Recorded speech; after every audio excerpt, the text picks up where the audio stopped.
Ministério da Cultura apresenta Cristo Redentor Experience. Patrocínio: Instituto Cultural Vale, Drogarias Pacheco, Qualicorp, Eletronuclear. Apoio: Instituto Idux Estácio, Catedral FM 106.7, Instituto Redemptor. ICAIS.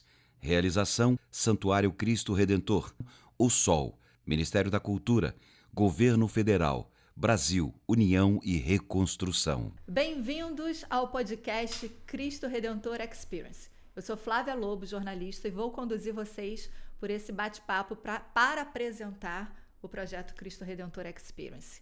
Ele é uma verdadeira jornada cultural que vem democratizando o acesso de centenas de pessoas ao, ouso até dizer, ao principal cartão postal do país, que é o Cristo Redentor. Agora, o que é o Cristo Redentor Experience? O Cristo Redentor Experience é um projeto cultural e social que transforma a visita de pessoas do Rio de Janeiro em situação de atenção social ao monumento mais icônico da cidade, numa verdadeira imersão pela história, a cultura e a identidade brasileiras. São visitantes de escolas públicas, de obras sociais, de todas as idades, de todas as crenças, todas as etnias, que são convidados a explorar as narrativas digitais, conversas e experiências educativas prontas nesse projeto que revelam toda a trajetória do Cristo Redentor, desde a sua construção até os desafios atuais enfrentados, enfim, ao longo desses quase 100 anos, revelando ainda a rica herança cultural e religiosa do Brasil. Um projeto incrível que conta com vários parceiros, entre eles o Ministério da Cultura. E quem explica como essa parceria vem ajudando a democratizar esse acesso ao Cristo Redentor e como a cultura vem fortalecendo a cidadania e a identidade brasileira é Luísa Hardman, coordenadora do Programa Nacional de Apoio à Cultura, o PRONAC, na Funarte. Bem-vinda, Luísa. Muito obrigada. Quero agradecer imensamente o convite e dizer que é uma honra estar aqui nesse bate-papo com você. A gente aqui agradece. E vamos então começar conhecendo você um pouquinho, essa trajetória. Afinal de contas, olhar o mundo através da força da cultura, das manifestações culturais, está no seu DNA. Ela tem um currículo excelente, vamos dar uma olhada no currículo dela. Gestora e pesquisadora no campo da cultura, formada em produção cultural, mestre em cultura e sociedade, especialista em culturas de base comunitária, além de ser coordenadora do Programa Nacional de Apoio à Cultura, o PRONAC, na Fundação Nacional de Artes. De que forma a cultura influenciou a sua jornada pessoal até você chegar ao PRONAC? É um passeio e tanto, né? Bom, eu costumo dizer que a cultura se manifesta muito cedo na minha vida, o contato com as artes. Nos primeiros ciclos mesmo, na própria infância, foi de suma importância para eu escolher seguir profissionalmente a minha atuação na gestão cultural. Eu acredito assim, que a cultura, desde cedo, apresentou um campo amplo de possibilidades, né? Acho que desde cedo eu via, né, no contato com o teatro, no contato com a música, com a dança, a possibilidade também de inventar, de criar, de existir a partir também da minha própria subjetividade. Por óbvio, em seguida, o contato com o produto artístico, né, me comoveu. Então, eu passei a trabalhar no campo da produção cultural, em contato com as manifestações, para, em seguida, entender a importância das políticas culturais, das políticas públicas de cultura para o desenvolvimento do campo. Mas eu acho que começa lá atrás, quando eu tive contato com a arte e entendi que a arte era um espaço de invenção. Agora, como que você chega no PRONAC, quando você traz toda essa sua visão da importância da arte, e aí você entra num setor, num departamento, numa ação do governo que viabiliza a arte para todas as manifestações culturais? Acho que parte do entendimento primeiro, da cultura na centralidade de um projeto de desenvolvimento para o Brasil, né? Acho que esse convite para compor a Fundação Nacional de Artes nesse ciclo, né, a partir de 2023, com a retomada do Ministério da Cultura, com a reconstrução do Ministério da Cultura, e está à frente do fomento dessa fundação tão importante, que esse ano completa 50 anos, né, uma fundação responsável pelas políticas para as artes no Brasil.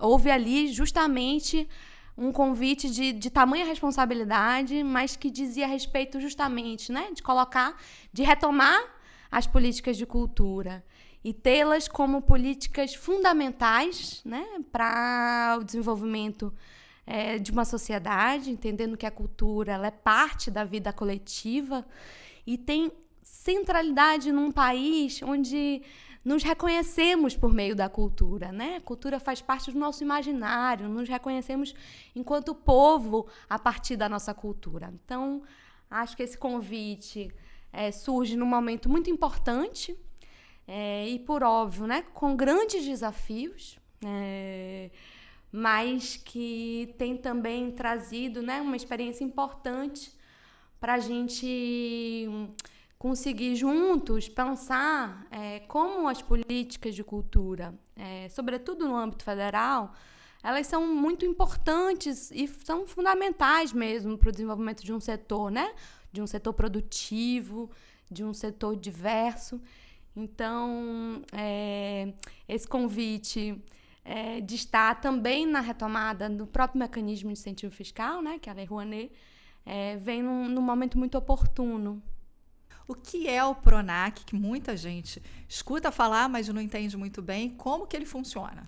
Bom, o PRONAC é o Programa Nacional de Apoio à Cultura, é um programa instituído por uma lei federal, em 1991, então esse é um mecanismo de fomento à cultura mais longevo, né? Tem uma longa trajetória e tem uma grande importância para o desenvolvimento, para o fomento e para a difusão da cultura e das artes no Brasil, né? Importante dizer que o PRONAC ele é formado por um tripé, são 3 mecanismos, né? O Fundo Nacional de Cultura, o FICART e o incentivo fiscal, né? O incentivo fiscal, mais conhecido como a Lei Rouanet, funciona por meio da renúncia fiscal, ou seja, né, o contribuinte ele renuncia, né, o Estado renuncia ao imposto que receberia e esse imposto, né, que é um recurso público, ele é investido em cultura a partir da parceria com a iniciativa privada. É importante dizer que o incentivo fiscal, ao longo desses 30 anos, já investiu mais de 30 bilhões de reais na cultura brasileira, né? Somente no ano passado foram 3 bilhões e a gente tem visto, né, um mecanismo de tamanha importância avançar na sua democratização e segue sendo um mecanismo central, né, para o financiamento da cultura e das artes no Brasil. Você estava falando, eu estava aqui pensando, fazendo umas conexões. O incentivo é para todas as manifestações artísticas de norte a sul, leste a oeste do país, né? A gente tem esse incentivo passando por todas as áreas da cultura. Bom, sim, né? A abrangência, né, da Lei Rouanet é uma abrangência ampla que contempla, né, uma diversidade de projetos, de planos, de iniciativas de todos os segmentos, né? Do patrimônio artístico-cultural ao campo das artes, né? Teatro, dança, música, de todas as linguagens, passando também, né, para o fomento ao livro, à literatura, ao super audiovisual. Importante. Então, a gente tem um amplo espectro de ações que são contempladas, né, que são beneficiadas por meio do incentivo fiscal. E também uma diversidade de resultados de produtos que, sim, estão em todas as regiões brasileiras, que estão em todos os estados brasileiros e que vem avançando. E aí a gente conversa, né, de que cada vez mais a gente percebe e observa como a Lei Rouanet tem chegado também em outros espaços, em segmentos que antes não não se alcançava, né? Por meio da política pública. Quais? Bom, queria destacar, né, os programas especiais da Lei Rouanet, acho que são programas importantes, ou seja, né, o Ministério da Cultura, nesse ciclo, por meio de articulações e parcerias, foi possível construir, por dentro da Lei Rouanet, programas especiais, né? Posso dar um exemplo, como o programa Rouanet Norte, onde, através da parceria do Ministério da Cultura, com uma série de empresas estatais, se criou um programa destinado a fomentar iniciativas no norte do país, tendo em vista que é uma região que, historicamente, ela tem um menor acesso ao mecanismo, né? Então, são programas como esse que fazem que, por meio do incentivo fiscal, seja possível também alcançar, né, uma maior diversidade de iniciativas, alcançando territórios que antes, né, que possuem naturalmente maior dificuldade de acessar, pela própria lógica de como funciona o mecanismo, né, por ele estar relacionado com a dimensão tributária, então também sua relação com a própria lógica das atividades econômicas e a concentração das lógicas econômicas no Sudeste, no Sul do país. Então, se entendeu, né, junto o próprio Ministério compreendeu da importância de conformar ações de indução, né, para que essa Rouanet também fosse mais ampla. E como diz a ministra Margarete Menezes, né, essa tarefa nossa que é nacionalizar. Né? Você estava falando sobre territórios, eu estava aqui pensando, o Rio de Janeiro é uma metrópole mundial, a gente tem diversas realidades nesse mesmo território. E aí eu vou trazer agora para o Cristo Experience, porque diz muito sobre isso. Você tem um território no Sudeste, numa capital, que já foi capital federal, capital do Império, enfim, né, da República, é hoje a capital cultural do país. Eu sei que você é baiana, a gente está aqui entre Salvador e Rio, né, dividindo talvez tanta herança cultural importante que passou pelas nossas cidades, mas a gente está no Rio de Janeiro, que tem uma realidade plural nessa cidade. E a gente tem um cartão postal reconhecido mundialmente, que é o Cristo Redentor, inserido numa floresta urbana, construído com uma participação social e que muita gente não tem acesso. E aí o Cristo Experience vem como projeto para fazer um letramento cultural, um letramento histórico e uma democratização do acesso, valorizando cidadania, pertencimento, oportunidades. Eu queria que você falasse um pouquinho sobre isso. Como é que o Ministério da Cultura vê a experiência do Cristo Redentor Experience? Bom, assim, acho que é importante reforçar o compromisso hoje do Ministério da Cultura, da Fundação Nacional de Artes, né, com as experiências que colocam a cultura como um caminho para a cidadania, né? A gente tem como consenso, né, de que a cultura ela é um direito inclusive constitucional, né?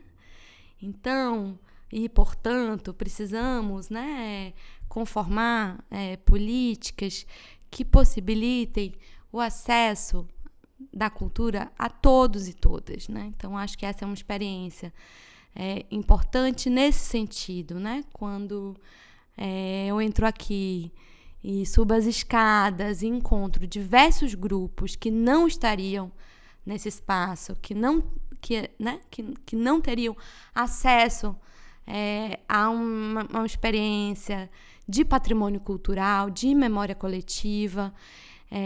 Eu entendo que um projeto como esse é justamente parte da política que o governo hoje constrói, né, para a sociedade, né? Não só para o campo cultural, mas para a sociedade como um todo. Porque é por meio de projetos como esse, né, de iniciativas como essa, que a política consegue chegar nos territórios, né? Consegue acessar na cidade do Rio de Janeiro, mas não só na Zona Sul, chega em outros, né, em outras regiões, em outros territórios. Então, entendemos que é por meio de projetos, de ações, que a política pública ela se efetiva na sociedade como um direito social. A gente tem imagens que eu vou pedir para o pessoal da produção soltar aqui, do Cristo Experience, como é que funciona no dia a dia essas visitas. Tem uma coisa que eu acho muito legal, a gente proporciona o transporte, né, que é o acesso, você trazer os grupos até aqui, eles vêm, tem todo, você vê, mobilidade, né, transferência, se a gente puder falar isso sobre transferência de conhecimento, a gente faz isso. Tem um momento de imersão num espaço idealizado para todas as idades, uma imersão onde é contada a história do Cristo Redentor, a importância para a cultura da cidade, identidade. É um dia de festa, as imagens mostram que a gente tem o momento do lanche, da descontração e a visita, que é o ponto alto, né? Quando o pessoal chega lá naquele platô, no alto do Corcovado, e está de encontro ali, né, à frente do maior símbolo do país, né? O Cristo Redentor, cartão de visita da cidade do Rio. É uma experiência única, talvez seja a primeira experiência de muitos, né, com equipamentos culturais da cidade do Rio de Janeiro. O podcast ele tem uma série, nessa série a gente traz experiências, traz relatos das pessoas que vivenciaram o projeto, né? Tá aí o coração do Cristo Redentor, porque o coração do Cristo, a gente, quando observa a estátua, vê lá no meiozinho, ele tem o Sagrado Coração. É uma experiência, e aí eu quero falar com você sobre letramento cultural, acesso e oportunidade. Numa cidade como o Rio, com realidades distantes, talvez o principal problema seja acessar os equipamentos culturais. No caso do Cristo Redentor, é um deles, não foge à regra. E esse acesso também precisa de uma mediação para que você se sinta pertencendo àquele território. Como é que você avalia isso? Porque é exatamente essa trilha pedagógica que é feita para quem participa do projeto do Cristo Experience. Exatamente. Eu ia trazer justamente essa dimensão da mediação, né? O acesso. Ele é um eixo fundamental da política pública de cultura, mas ele sozinho, muitas vezes, ele é insuficiente. A importância de construir os recursos necessários para que se acesse de forma efetiva a experiência cultural, o produto cultural, é de suma importância. E, portanto, é muito interessante reconhecendo essas trilhas pedagógicas como o caminho, né? Como uma construção possível para que cidadãos e cidadãs eles possam, de fato, vivenciar a experiência cultura de forma que essa experiência transforme suas vidas, né? Você se sinta parte a tal ponto de que você leve consigo o aprendizado, né? Que você também tenha uma experiência que seja sensível, que seja estética, que seja política. Então, a gente reconhece da importância de justamente ampliar e possibilitar o contato com o campo da cultura, né, com os patrimônios culturais da nossa cidade, com os símbolos que nos representam, né, que fazem parte, né, do conjunto de signos que também nos fazem pertencer a uma determinada cultura. Então, é muito bacana, né, encontrar um projeto como esse que se debruça sobre esse desafio, né, de aproximar. O turismo, eu sempre falo que o turismo educa para a paz, porque a gente é obrigado a lidar com as diferenças culturais num território. O Cristo, ele está num ponto turístico, mas ele é muito mais do que um território de visitação turística. Ele é uma imersão na identidade do Rio de Janeiro. Ele foi construído a partir de uma situação em relação a um pedido da Princesa Isabel. Teve uma manifestação social naquele momento, né? As mulheres da cidade, você já deve ter visto isso, as mulheres da cidade resolveram fazer um mutirão para fazer aquela colagem das pedrinhas, né, da pedra-sabão na escultura do Cristo Redentor. E é um campo também de espiritualidade, de uma manifestação religiosa, mas que, na verdade, está de braços abertos para todas as crenças. O Cristo é de todos. Como é que você avalia isso? Um território que tem memória, ancestralidade, tem espiritualidade. Como isso se constitui como linguagem, como identidade brasileira? Bom, é muito Brasil, né? Eu acho que somos fruto de uma grande diversidade mesmo, né? De uma confluência. Acho que quando você traz essas dimensões muito bem articuladas, nos provoca a pensar sobre a importância, né, do reconhecimento da diversidade cultural, como o coração mesmo, assim, né, como centro, e como é necessário também, coletivamente, defendermos essa diversidade, né? Sim. Então, acho que o Cristo, como esse lugar de convergência de crenças, de desejos, de intenções, ele tem potencialmente uma capacidade importante, né, de aglutinar, de trazer pessoas para ouvirem sobre sua própria história, sobre a história do país, né, de também construir. A gente diz que quando a gente sabe da nossa história, a gente também consegue almejar outros futuros, né? Criar outros futuros. Então, a importância disso mesmo para o desenvolvimento social. Bom, a gente hoje já conversou sobre bastante coisa, está chegando já no finalzinho da nossa conversa, do nosso bate-papo, mas eu queria te perguntar que mensagem você gostaria de deixar para quem precisa da Lei Rouanet, para os artistas, para a comunidade da economia criativa que precisa da Lei Rouanet, e para a própria população em relação à legislação?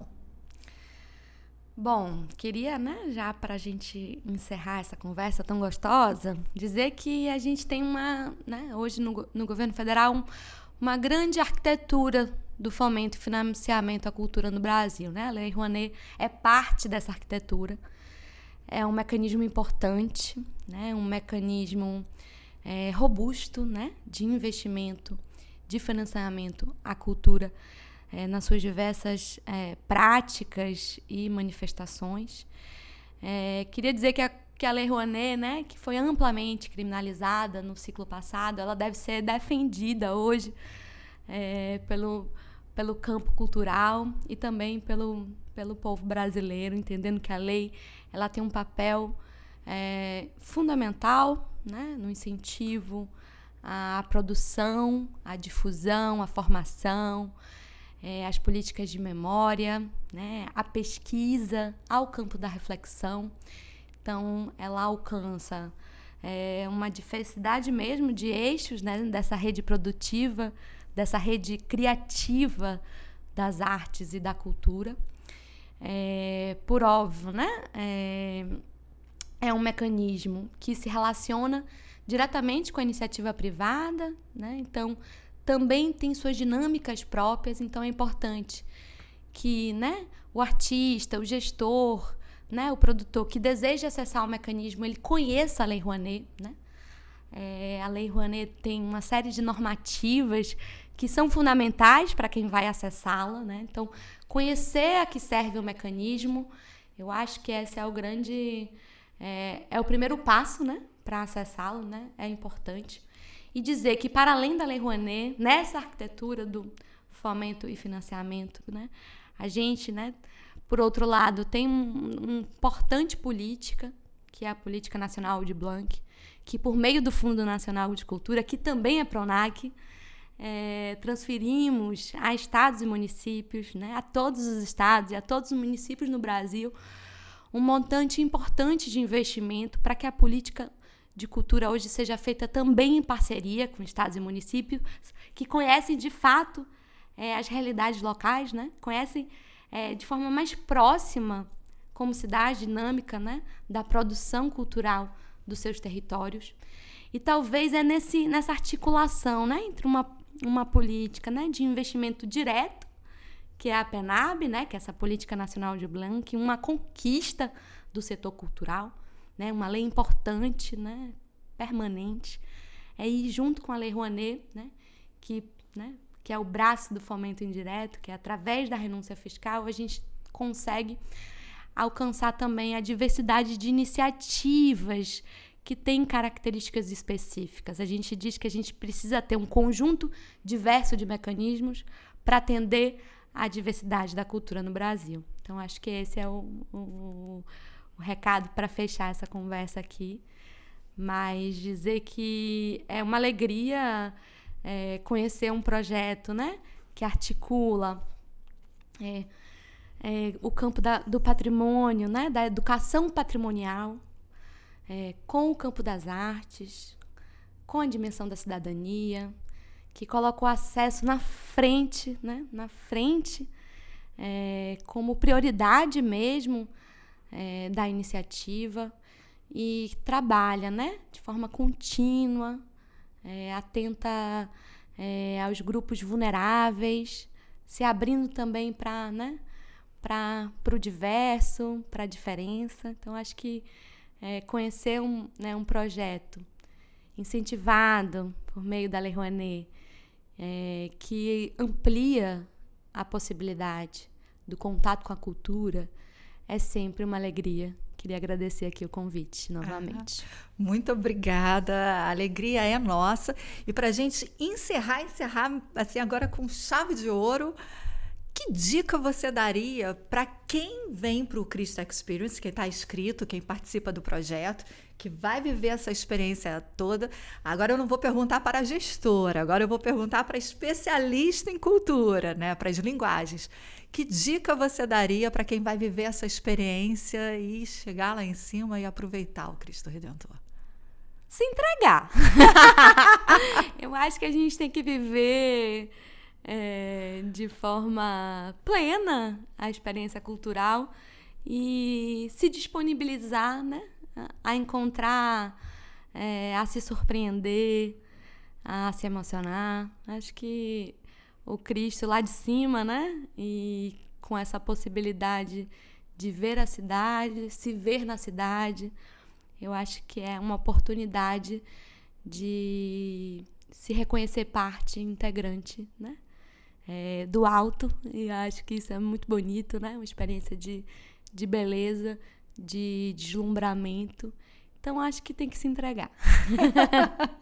Luísa, muito obrigada pela parceria com o Cristo Experience e muito obrigada por ter aceito o convite, pelo bate-papo que foi maravilhoso. Obrigada. Obrigada a você. E obrigada a você também que ficou com a gente. A nossa série de entrevistas do podcast Cristo Redentor Experience traz histórias incríveis, conversas boas e fluídas como a gente teve agora com a Luísa, e vai trazer as curiosidades, as experiências de quem está por trás desse projeto que vem transformando a vida de muita gente. Tudo apoiado pelos nossos parceiros e pelo Ministério da Cultura. Muito obrigada e até o próximo. Ministério da Cultura apresenta Cristo Redentor Experience. Patrocínio: Instituto Cultural Vale, Drogarias Pacheco, Qualicorp, Eletronuclear. Apoio: Instituto Idux Estácio, Catedral FM 106.7, Instituto Redemptor. ICAIS. Realização: Santuário Cristo Redentor, O Sol, Ministério da Cultura, Governo Federal, Brasil, União e Reconstrução.